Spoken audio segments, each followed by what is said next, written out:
Welcome back, people, to the podcast of all podcasts. I'm your boy, Raven Poneri. That's you, man. That's you. Raven Poneri, and today we got the man himself. The man. You know him as Mr. Nice Guy. Some people know him as Chef Compton. The others know him by other names. He's the one, the only, Mr. Joel Banisha. Hey, thanks for having me, man. Thanks for having me. Yeah. You're welcome. Nice hype, eh? If you keep hyping me like that, man, the people would know me for sure. I'm pretty sure people already know you. But to begin us off with, how you doing, my guy? Yeah, that was a good day today, bro. The weather's good, the trees are good, the breeze is good. Speaking of trees, why did we get out of that cupboard? That location we were stuck in. Why are we out in this here in nature? What's going on? Nature. Did we get kicked out? What's going on? Nature is what it's all about, bro. We're trying to reconnect with nature. So, those of you who love nature, it's for you. Especially for you. Yeah, people, it's for you. Yeah. Oh, how is things though? Things going well? Yeah, I think things are really moving. We're really trying to get into the move. RCTV is booming. That's the way. How's everything in your personal life going? Everything good? Yeah. You chilling? Our family's going good. Everybody's going good. Yeah, let's get it. All right. Without further ado, so we're here to talk about part 3 of the W.T.W model. Why don't you tell them what the name of the third part of the W.T model is, man? What's the third? Come on, tell us. Well, we spoke about the first one, which was the door of salvation, and Yes. I am more. Yes. Now we're going to talk about the third part of it. So we talked about the 7 areas of human life and how to be successful in the 7 areas of life. Yeah, that was part 1. That was part 1. Yeah, that was part 1. The 7 major areas of human well-being. Yeah. If you guys haven't watched that yet, we'll link you to that. Go ahead, check it out. And the second part was what? The door of salvation. Yeah. And I am more. We'll also link you to that as well. Go check out those 2 videos before you watch this. Yeah, because those 2 were quite heavy, because we got pretty good heavy, feedback bro. on those. Hey, Yeah, we did. people attached, people really enjoyed them. So yeah, I'm keen to know what this third installment has for us, man. All right, go ahead. The third part of the model is really to do with I give more. Whoa, and put some more emphasis Bro. on the title. Come on, man. I'll do a pause. You know my regular pause. Pauses. I give more. So it's essentially a state that one comes from, right? So you can look at it this way: is you've entered the door of salvation. You've discovered that you are more than what you think you thought you were. You are more than just this physical body. Now you've tapped into another realm, which is I give more. I give more is, we'll put a diagram for you guys to see it, but I give more it's a very interesting state when you reach this state. And the whole basis of I am more is a building of self-worth. And as you start building the building of self-worth, and you now starting to transition into I give more, I put a couple of notes here to really help us go through this, because this is too big. I said, now if I start just rambling and talking about it, people might get lost. So Yeah, give it short and sweet, right? Simple stuff. Let's simplify. So All right. the law that governs this realm, and if you're confused, you're like, what is this guy really talking about? What it really is about. If you go and watch the 2 first videos, you realize that we're talking about the 7 areas of human life, and how to master the 7 areas of your life, right? Because we're here in this planet to really learn how to manipulate energy, so we can master and manage the 7 areas of our lives. And the 7 areas of our lives is really what determines everything, I believe. Once you master those areas, everything is you. Everything is all about you. So do you remember off the top of your head what the 7 major areas are? Well, the 7 areas are you gotta gain wealth, right? This model is called W.T.W model. So it's worth to wealth model. To get wealth in the 7 areas, which are the physical wealth, so it's to do with your physical body and stuff like that. It's to do with your physical wealth, physical body and stuff. Emotional wealth. We're talking about relationship wealth. Another one is to do with your time. Are you worthy with your time? Is your time being utilized wisely? The next one is career, and then we've got financial wealth, which most people know about, and then we got spiritual wealth. And the thing we discussed in most of our podcasts was that essentially that most people only focus on one or two things. When they hear the word wealth, they don't realize the word wealth actually means well-being. Well-being. Yeah, Okay. man. It means, right. hey, this ant is climbing on me, man. Damn. This is why we don't film in be nature, one with man. nature. No, be one with nature. This is called a oneness, isn't it? Being one with nature. Yeah. And that's the well-being. The well-being. It means you are doing well in the being of your nature, right? In every being, every ounces of human life. Because being also means like present tense, right? Yeah. Be here, being. Yeah. So you're being well in this moment. In the present right moment. Now. So do you feel wealthy? Bro, I'm working on all sorts of wealth, bro. Yeah. Yeah, man. Your boy is in everything. So going back to what I was talking before, I was talking about the I am more. Yeah, the I am more aspect. The I am more aspect of states really comes down to that bit. So you've realized the 7 areas of your life. You realize that you are more than just the self, which is the physical body. Now you start realizing that you think you can give more. Well, how do you realize you can give more? The mastering state, right? The mastering state of I give more is a state of service. When now you realize that you can actually serve the universe. That you've been awarded, you've been given 2 very major factors. You've been given a gift and a purpose. Okay. And if you utilize your gift in a purpose, that becomes a service. So is that what you realize in the I am more room? Because we talked about a house description in the previous video. Yeah. In the I am more video, and in the video you showed us the room, and the room is governed by the law and what states the feelings, emotions, and thoughts. So the more time you spend in that state of mind, as you called it, the room, the more time you spend in that state of mind, is that where you discover or get some sort of inkling of gift and purpose? 100%. And that kind of unlocks the second room, or takes you into the second stage, the second question, which is the service aspect. 100%. Okay. That's exactly it.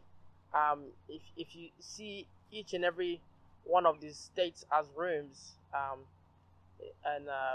there's a verse that talks about my mansion has many rooms. It's a Bible verse. If any of you knows about it, but I won't go too much into it. But essentially, this is one of the rooms that's present there. Is that you start to realize that you can give more to life than just being here. A lot of us are living under survival mode, and we're just trying to get by, survival mode, eh? We are, bro. What do you mean by survival? Because when I hear the word survival, obviously it's thinking of like not having provided shelter, food, and stuff. Like I'm actually living for that, but I already have food, I have shelter. Like, what do you mean I'm still surviving? What do you mean people are still surviving? Well, one of the major things people struggle with is the idea of stress. It's a stress mode, right? Fight or flight mode. And the reason we live in that mode, and I always tell this story, the way I was sitting in a bus and a couple of ladies behind me were going about who's more diagnosed with more, and this other lady was saying, I'm diagnosed with stress and depression and so forth, and another one was like, well, I've got autism and this and this and this and that. And so it was like a flex, like, yo, who's diagnosed with more? Who's surviving more? Who's closer to death than the other? That's essentially it. Just think about it. It's who's closer to death than the other. People want to flex everything that's wrong with them, but people never flex everything that's good with them. Nobody walks around and says, look, I've got the ability to read as a positive, as a gratitude effect. I can breathe there. I can breathe. That's gratitude. I can walk. That's gratitude. We always focus on, I can't do that, I can't do this, I can't do that. And then the fight becomes who can die sooner. That's essentially the fight we're fighting now. Nah. That's head. It is, man. That's how much we're in the box of survival. Oh, so survival is like that. Yeah. Interesting. The wordplay is quite interesting. And now, if you think about it now, is before you can get into a give more state and reach the state of discovering your gift and using it in a certain purpose to provide service, which is essentially what the foundation and the basis of any business is that they realize that something that they have, that they provide better than anybody. You provide a service, basically, type thing. Yeah, well, before it becomes a service, you got to figure out what is it that you have. So What are you trying to the give? gift might be a product or whatever, and then you want to realize its purpose. How does it fit the purpose of the world? How does it fit? What is it solving? Because the whole idea of the word purpose is it's solving a problem. Purpose without problem is no purpose. Giving something that's not already existed, or modifying something that's existed to make it more efficient. 100%. All right. And so then once you discover that bit, now when you go into service, it has a greater return because you realize that you are worth more and you have something in you that the world desires, that the world requires, that the world needs to solve a specific problem.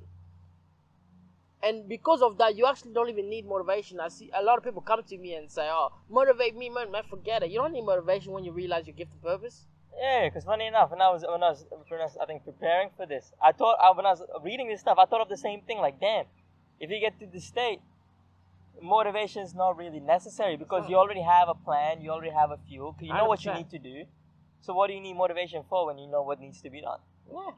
Yeah. Motivation is usually a result of people doing things that is lower in terms of the value system. I'll say that again with simpler terms. So let me use an example. If one person is a mother and she loves being a mother, for example, yeah, anything that has to do with her child, she does it instantaneously. She doesn't procrastinate about it. She doesn't think too much about it. She acts. She realizes that she's got some sort of gift that could be beneficial to the kid. Yeah, that's so true. And she acts on it straight away. But if one has no interest in his value system, let's say, for example, if one, for example, has a value system that is to do with, essentially, they have a high value system, they prioritize the mechanical side of a car, fixing cars and so forth, and you were to send this person to go to the shop and buy things for babies or kids or whatever, if it's not high in his value system, you can yell at him all the time as much as you want and say you're not a great person, you're not worrying about the kids and stuff, but it's not in his value system. He's gonna look for reasons to not go to the shop to buy stuff for kids, to procrastinate. And when he does go to the shop, all he's gonna see is different parts for cars and stuff like that. Well, that's where his values lie. That's where his value lies. And that's not necessarily like, an issue in a sense, right? Yeah. Because that's where his value lies. Well, the world has turned it into a problem, but it's really not a problem. But still, doesn't he still need to be a father in a sense? Like that? Well, it does, but we have to realize that this world is so intricately placed that people's value system will always govern who they are. Repeat that one more time. People's value system will always govern where they are and what they do with their lives. And if you want to shift what somebody does, don't go out looking for behavior modification, because that's what we try to do. We try to modify people's behavior. That's useless. What you want to do is you actually want to tap into it and really speak to the person's value system. That's where it's at. So it's like it's like feeding the person, and then the person's happy, they'll be willing to do 100%. as long as it's like I don't know who said it, but it's like your happy tank. If you can get that all the way up and you have excess, you're willing to just give off and do stuff, service it. Just if you can willingly get 100%. yourself there. And that's where the I give more states comes in, and it's definitely much more complex than that. We're just simplifying it for the understanding of it. But what you start to realize is that let's talk about it in the practical sense or in a theoretical sense. So you've got a state, and this state is a room. Okay. Right? The law that governs, we're going to the deep stuff now. Get ready, you're about to go on a train. Buckle up, people. So we've got a state. The state is essentially, it's a room. Think about it as a house. Go slow, man. This is a school zone. Take your time. Slow it down, man. Go. So I would need you guys to use your imagination to be able to picture what I'm saying. Because I'm going to paint a picture for you guys here. So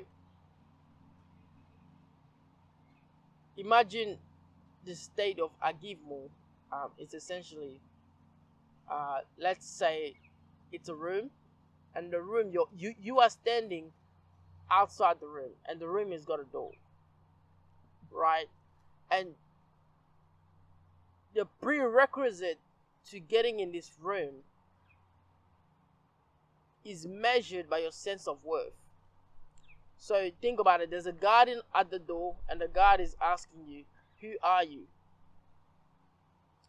And the only answer that's sufficient enough to get you in this state and in this door, in this club, is the answer that needs to be responded with, I am more. Because only those who are more and higher in self-worth can enter the realm of I give more. Because you can only give that which you have, and you only have that which you are. So that's basically, and going back to the analogy of, like, you filled your gas tank up in the previous 100%. room. Like, you just got, this bar is legit the I am more. Yep. And then you're satisfied with yourself. Yep. That's when you're whole, like, self-love type thing. That's when you're happy High with level yourself. of self-love. So that's where your value system and everything is met. Everything is taken care of. So Yeah. everything you basically did in the first room is now you're going to be doing to someone. Now, you project it. It's like the neighbor. Yep. Treat your neighbor as you treat yourself type thing, right? 100%. So the first room is that, where you treat yourself, get yourself in check with yourself, understand yourself. Yeah. And the second room is basically the doing aspect, the giving aspect, which is quite effortless, Yeah. I guess. Yeah. But this room gets very interesting because now once you've answered the password to get in the room is you have to realize that you are more than just this physical body. You are more than just what they tell you are. You're more than just African, more than just Asian, more than just white. You're more than just your race, your color, your status, your wealth, your the gender. money that comes with you. You're more than just whatever label that's been put on you. I always say this: when a baby is born, a brand new baby is born, that baby knows nothing about his ethnicity, nothing about his name, nothing about where he came from, the village he came from, his ancestors and his stuff. bloodline. Not The baby don't know any other stuff. All that stuff is taught into the child. It's a mask that's placed on top of him. and that kind of gives him his character, his persona. The growing baby up. actually knows nothing about religion, you religious people. Yo. The baby knows nothing about religion. He actually doesn't know anything. But in the baby's form is actually the purest form. But people, Little kids have the purest form in life. If you look at it from biblical principle, Jesus always says to reach the kingdom of heaven, you definitely have to be like a little child. And the little child is the purest form. No, they ain't got no awareness of religion or name or whatever. All this stuff is stuff that we've implanted in them. We've mastered onto them. It's not truly who they are. So that means that's not truly who people are. yeah, whatever name they've given you or what they call you, or if they call you skinny or chubby or fat or whatever they describe you by your hair color, forget all that stuff. That's not you. Or you're someone with sickness, let's say cancer, autism, or whatever other things people say there and they call a disability. No, stop identifying yourself as that. You might be experiencing that in this life, but you're not it. You are not your sickness. Damn, I feel like that's gonna fly past people, man. Bro, you gotta let them know, man, you are not your sickness. You are not the label they've given you. You are more than that. Well, if you're gonna give more to the world, you must first realize that you are more. Isn't a bit egoist? Egoistic? Arrogant. Well, those who give more actually don't. Those who jumping on the ego train. Let's put it like this. I'll simplify for you guys. If I was to jump on the ego train, that means in me there is a lack. If I'm jumping on the ego train, that means in me, somewhere within me, there's a lack. Mm-hmm. And I'm trying to fulfill that lack by putting an image.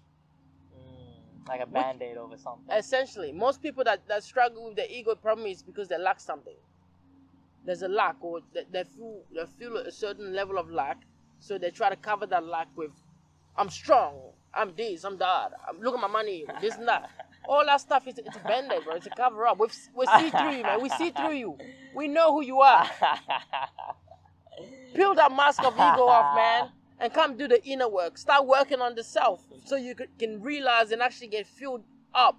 So you realize that you are more. Stop trying to flex in him. You are more, man. You think by buying a bunch of Gucci's, then people gonna realize you're more than what you say you are? No, man. We see through all that stuff. You can flex all your life. We see through that stuff, man. It's reality, bro. That's the honest truth, I guess. Because eventually that will just like it's not very stable. It's not stable. Because eventually that's why I guess depression or mental health issues or sadness, all of that exists because your foundation of yourself is just wrong, very volatile.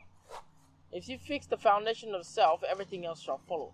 That's why a lot of people on things like social media and Instagram, and what they do is they put one facade or one face and say, look, this is who I am online. But then when you go behind the screen, you realize this person is really, really struggling. And then they get cancelled, boycotted, everything, the whole career gone. I don't even know about this boycotting and cancelling stuff, They're goners, man. Nah, yeah. But yeah, so let's go back into painting a picture for you guys. So you've now answered you've now set the password to enter the room, right? Mm-hmm. You've entered the room, which is the I am more room, by realizing I give more room, by realizing that you are more.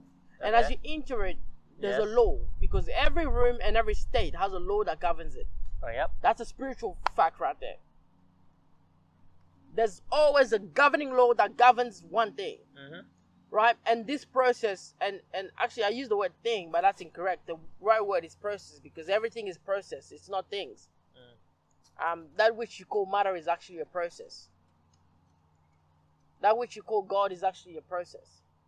Okay? A lot of people are trying to think that they're given this anthropomorphic idea that it's a physical being, meaning it's hardwired metal sitting there and answering your question and so forth. Nah, I tell you, it's all process. And you might agree, you might disagree, but go on your search and discovering what it truly is and what's really governing this one, and you realize what I'm saying. Thanks for crushing my dreams, bro. Appreciate it, my guy. And now you get into the state, and there's a law that governs that state. The name of the law that governs that state is a familiar law that a lot of people know, which is the law of sowing and reaping. Do your pausing effect. Say that again with your pausing. The law that governs the state of I give more is the law of sowing and reaping. Sowing and reaping, eh? The law of sowing and reaping. So you've discovered who you are, and you discovered that you are more than just this physical body and that which is happening. Now you got to enter a mass process. And this process is essentially that which I do to self, I do to other. And to do to other, I get into the state of I give more, and I give more is governed by the law of sowing and reaping. And the law of sowing and reaping is really all about service. It's really all about service. So what sort of feelings you have when you're in that state? When you're in the state of I give more, there's a lot of sense of joy, and a sense of importance, and sense of value.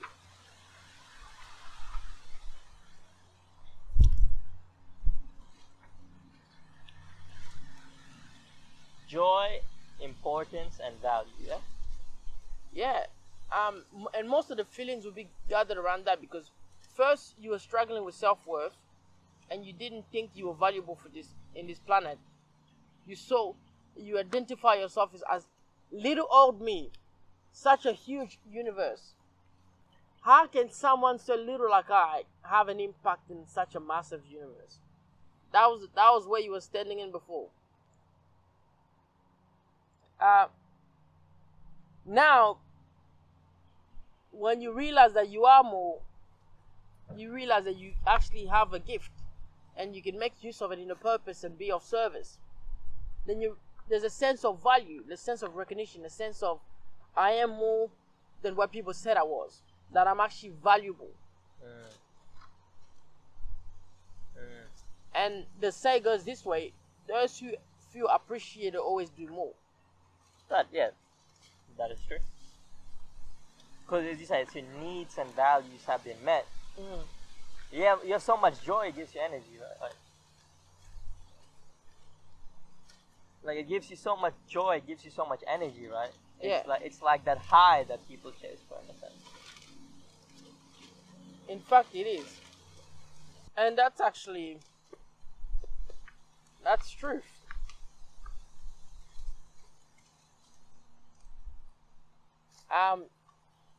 The statement that says those who feel appreciated always do more, and when people are talking about they're doing more, it's the act of giving.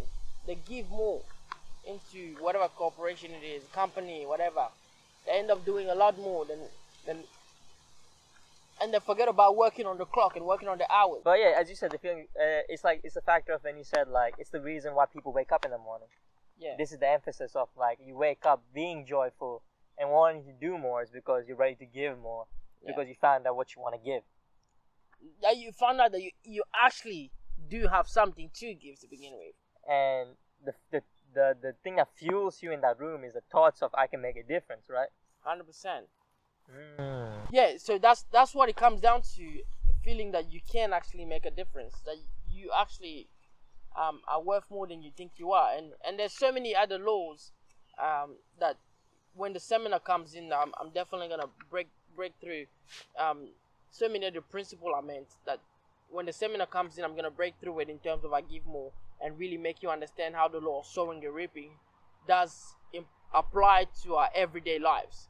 So you're gonna talk about the application process and the practical process. 100%, man. All right. The seminar, we're planning to really dig deep into the application process, how to make use of these rooms and these laws and these states to win in and become wealthy in the 7 areas of your life. So you already got programs provided and written. Hey, for it's this coming, as well? man. It's coming. It's all here.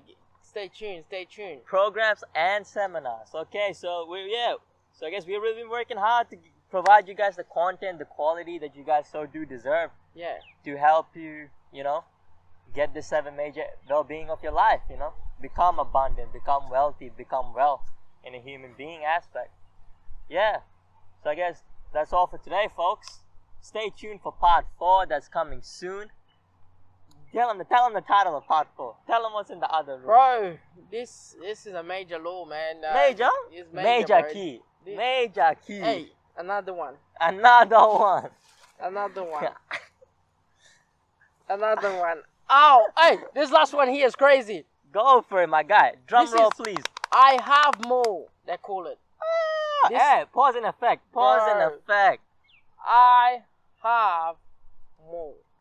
What does that mean? Have more. You start to see how it's all connecting from the door of salvation to I am more, I give more, and now the one coming up, I have more. I have more. So hey, hope you guys enjoyed. Thank you so much for watching. Like and subscribe. Share the message around.